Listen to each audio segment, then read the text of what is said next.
Shedeur Sanders, the quarterback the fans wanted, the quarterback the locker room was buzzing about, the quarterback who brought excitement the moment he arrived, was standing right there on the sideline, helmet strapped on, ready to go, yet Kevin Stefanski and the Browns brass kept him frozen out, clinging desperately to the belief that a 39-year-old veteran could carry them through the storm, and spoiler alert, he couldn't. Joe Flacco's fall from grace almost felt scripted, the interceptions, the missed reads, the sacks piling higher and higher until that brutal fumble shattered whatever hope was left, and in a game with playoff implications against one of their fiercest rivals, Cleveland wasn't just beaten, they were humiliated. The fans didn't simply boo Flacco, they booed the philosophy, the arrogance, the refusal of an organization to listen, not to reason, not to its fan base, not even to common sense. Meanwhile, Shedeur Sanders' legend only grew larger without him even touching the field. Every mistake by Flacco was another piece of evidence in Sanders' favor. Every TV shot of him standing stoic on the sideline as the disaster unraveled became another layer of mystique, almost Shakespearean, the rightful heir forced to wait while the old guard crumbled under the weight of its own hubris.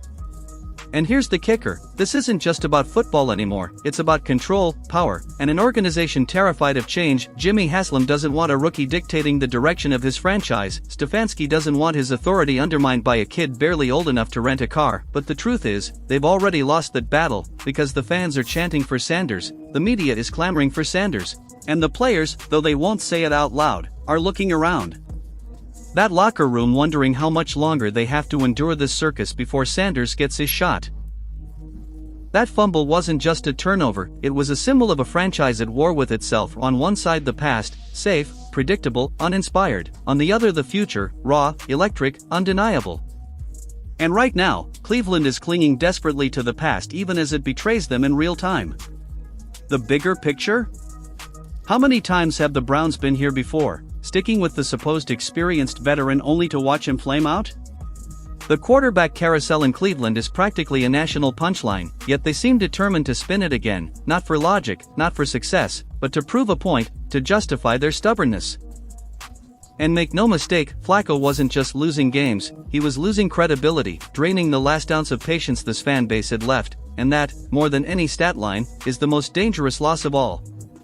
Cleveland fans are among the most loyal in the entire league, a fan base that has endured heartbreak after heartbreak, false dawn after false dawn, and yet they still show up, still buy in, still believe, but loyalty has limits, and you can only slap them in the face so many times before they finally snap. Right now, the chants for Shedeur Sanders aren't just chants anymore, they're ultimatums, and that's what makes this saga so maddening, because it was completely avoidable. Kevin Stefanski could have made the bold move weeks ago. He could have handed Sanders meaningful reps, built momentum, shown fans that he was willing to gamble on the future, but instead he doubled down on safe, and in doing so ended up with the most humiliating outcome possible, the kind that doesn't just hurt your record but sets your coaching career on fire. You can practically feel the hot seat beneath him starting to smoke. And here's the cruel twist, Sanders doesn't even need to take a single snap to be winning this battle. That's the irony, the Browns' refusal to play him has transformed him into a symbol, into hope itself, into change and excitement personified, everything this roster and franchise is missing right now. Every time Flacco throws a pick or drops the ball, Sanders' stock skyrockets without him lifting a finger. He's the undefeated quarterback of the people, a legend in waiting, and the Browns don't even realize they've created a monster by keeping him on the sideline. Yes, Dillon Gabriel is technically in the mix too, a young quarterback with flashes of potential, but he's viewed as a nice piece, not the revolution. Sanders feels like a revolution, and revolutions don't sit around quietly. That's what makes this situation so volatile, it's a ticking time bomb, and with every bad play by Flacco, every groan from the dog pound, they inch closer to detonation. Eventually, they'll have no choice but to unleash Sanders, and when that moment comes, two outcomes exist, either he delivers and Cleveland erupts in uncontainable joy, or he stumbles and the critics pounce, screaming that the Browns were justified in holding him back. But here's the kicker, either way, the Browns lose the narrative war, because the longer they delay, the more they look like cowards, and the more Sanders looks like the savior, whether he truly is or not. And if you think this is just about football, you're missing the bigger picture, because there's a business side to this too. Flacco isn't selling tickets, jerseys, or merchandise, he isn't energizing the fan base. Sanders, on the other hand, is a marketing dream, young, charismatic, tied to a legendary football family, already commanding a massive following. Playing him isn't just the smart football move, it's the smart financial move. So why hasn't it happened yet? The answer is simple: ego. The tragic flaw at the heart of Cleveland's story is that the men in charge are more concerned with protecting their authority than protecting their season, more interested in being wrong on their own terms than being right on someone else's, and in the NFL, that kind of stubborn, self-serving thinking is fatal. So, what's next? Honestly, it feels inevitable. Joe Flacco's days as the Browns starter are numbered, and everyone knows it. The only real question is whether Kevin Stefanski is brave enough or desperate enough to finally hand the keys to Shedeur Sanders, because at the rate things are going, if he doesn't make that move, someone else will, and coaches have been fired for a lot less. The cries for change are deafening, and here's the irony: whether Sanders shines right away or stumbles through growing pains, he's already won. He's already the people's choice, the quarterback fans chant for, the name lighting up NFL chatter, and by keeping him locked away the Browns have only made his eventual debut bigger, more dramatic, almost mythic. That's why the fumble wasn't just another mistake, it was the final straw, the moment where fans, players, and even neutral observers had to ask, is it finally time to stop clinging to the ghost of Joe Flacco and embrace the chaos, the excitement, the inevitability of Shedeur Sanders? Because let's be real, Joe Flacco isn't just a veteran anymore, he's a relic. Yes, he's a Super Bowl MVP, yes, he's beaten Tom Brady and Peyton Manning on the road, but that was a lifetime ago. What Cleveland has now is a shadow of that man, a quarterback who can still drop the occasional deep ball but who panics when the pocket collapses, who can't escape pressure, who looks like an old fighter stepping back into the ring. Same stance, same confidence, but the punches are slow, telegraphed, and landing nowhere. That fumble against the Ravens wasn't just a turnover, it was the inevitable conclusion of a QB running on fumes. And the fact that the Browns hitched their wagon to him with Sanders right there on the sideline? That's not just a bad decision, it's malpractice. Because football isn't just about stats on a sheet, it's about energy, belief, momentum. Sanders represents all of that. He hasn't even been given a real chance, and yet the aura around him is undeniable. He's a walking symbol of hope, a flashing signal to the fans that maybe, just maybe, Cleveland is ready to stop repeating the same tired cycle and finally gamble on someone who could change everything. Stefanski's refusal to do so doesn't just read as conservatism, it reads as ego, as a man more afraid of losing control than of losing games. Every time he insists Sanders isn't ready, what he's really saying is, I can't admit I'm wrong. But the truth is, he's already lost the locker room, the fans, and the narrative. The shift is obvious to everyone but him. And yes, Dillon Gabriel deserves mention here too, because his flashes of promise proved what happens when you put youth and hunger on the field: mistakes, sure, but also fire, fight, and possibility. In today's NFL, possibility is currency, and right now the Browns are broke, wasting their capital on Flacco because they'd rather cling to familiarity than risk on potential. That's why Cleveland's fan base is at a boiling point. They aren't stupid, they've lived through every version of this franchise, from 0 to 16 misery to fleeting playoff runs, and they know the difference between a lost season and a chance worth taking. Sanders isn't just that chance, he's the only chance that matters. That's exactly why the chants for Shedeur Sanders are shaking the walls of Cleveland right now. The fans aren't booing Joe Flacco because they hate him as a man, they're booing what he represents. The same tired, predictable, uninspired decisions that have kept this franchise stuck in mediocrity for decades. The Ravens game was the perfect storm: a national audience, a hated rival, playoff implications, and in the biggest moment, the Browns' leadership clung to the past and got humiliated for it. And the worst part? They can't hide from it. That fumble isn't going away, it's going to live forever, replayed on highlight reels, dissected on talk shows, burned into every conversation about this team until Shedeur finally takes the field. It wasn't just a turnover, it was a symbol, the embodiment of everything broken about this franchise. And here's where karma truly kicks in: the Browns thought they could control the narrative, that they could ease Shedeur in, spin the story, play it safe. But football doesn't care about PR strategies, it exposes you. In that moment, when the ball hit the turf and Ravens defenders swarmed, Cleveland wasn't just beaten, they were exposed, their plan reduced to ashes in front of millions. And while they scrambled to defend themselves, Sanders didn't need to say a word. He just stood there on the sideline, helmet in hand, calm but seething, while the entire city screamed for him. That's power. That's leverage. And the Browns handed it to him without him even taking a snap. Zoom out and it's clear, this is bigger than one game. This is a franchise at a crossroads. They can keep clinging to their old habits, ride the veterans into the ground, pray for a miracle, or they can finally break the cycle and take a chance on the Sanders is that future, that dream Cleveland's been begging for.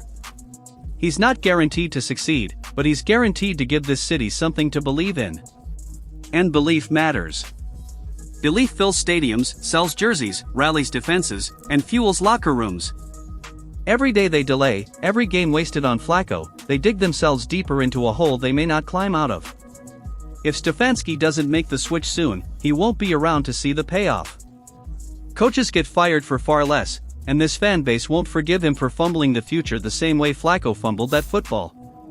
The optics are brutal. When Sanders finally starts, the crowd will erupt, jerseys will fly off the shelves, the buzz will electrify the city.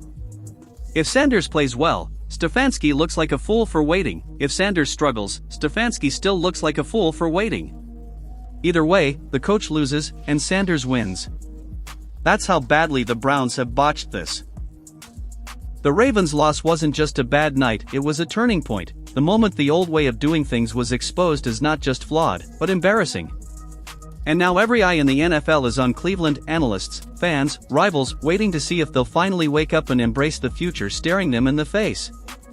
Inside that stadium, every player and fan could feel it when the camera cut to Shedeur, that simmering frustration, that wasted potential, that unspoken question, why not Sanders?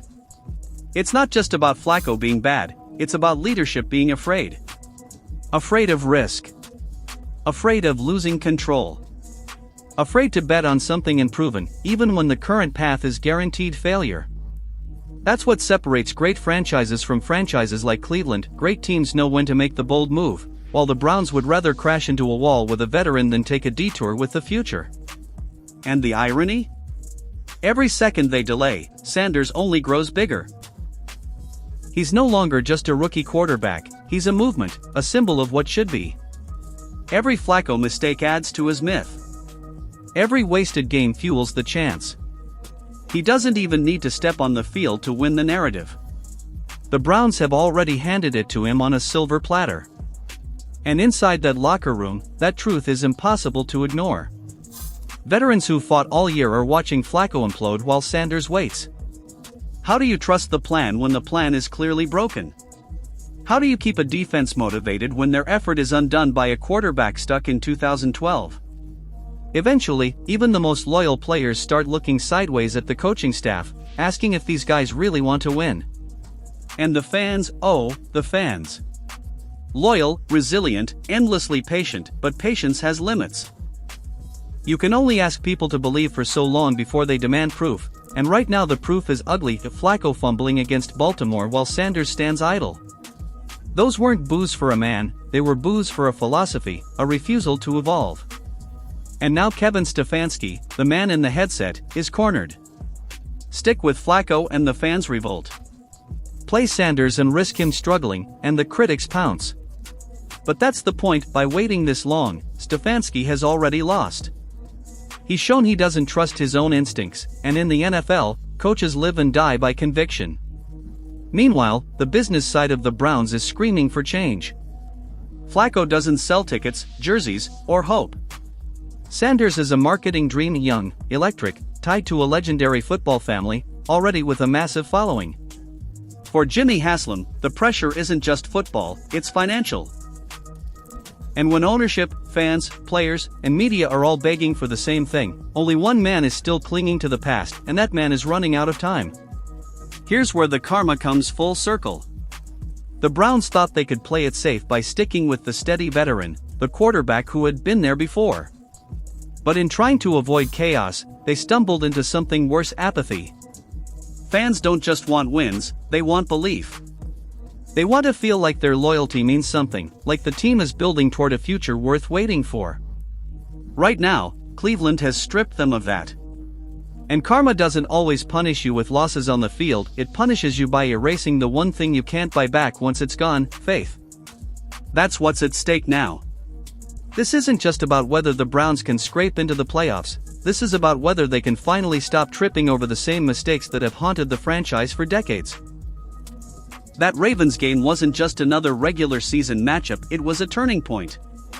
That fumble wasn't just a mistake, it was destiny knocking on the door, demanding to be heard. It was a reminder that the so-called safe path is the most dangerous one of all. Because sticking with Joe Flacco means circling the same drain this team has been stuck in for years. Handing the keys to Shedeur Sanders, on the other hand, is bold, risky, unpredictable, but at least it carries the possibility of something different, something great. The Browns have reached the fork in the road, and every sign points toward the future.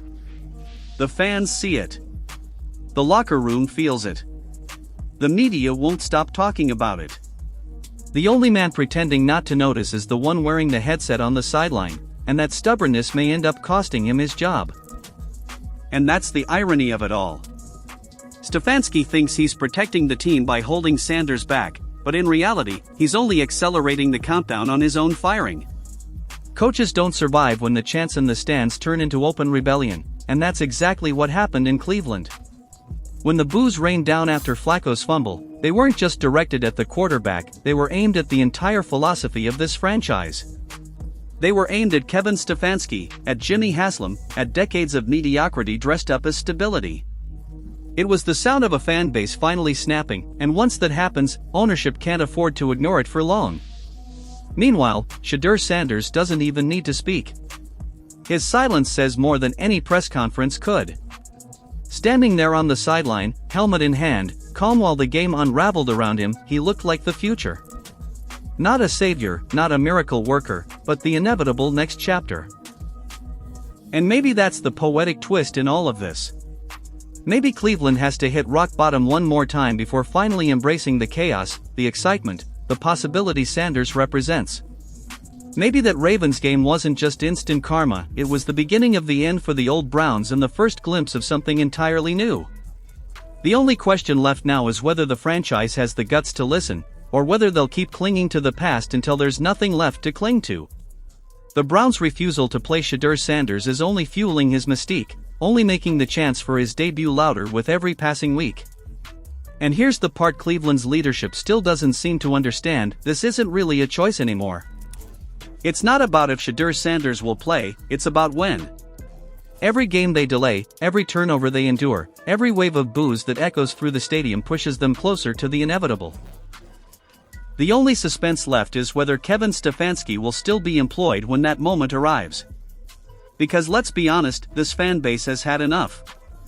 They're tired of being the punchline of the NFL. They're tired of watching other franchises embrace bold moves, take risks, and reap the rewards while Cleveland clings to relics of the past and collapses in real time. If the Browns don't make the move soon, they won't just lose games, they'll lose the city. And once you lose the faith of Cleveland, you don't get it back. So here we are, Joe Flacco fumbles, the Ravens laugh, and destiny sits quietly on the sideline wearing number 14. Instant karma has spoken, and the Browns have been put on notice. The only question left is whether they finally listen, or whether they fumble away the future just like they've fumbled away so many seasons before. The choice is as clear as it's ever been.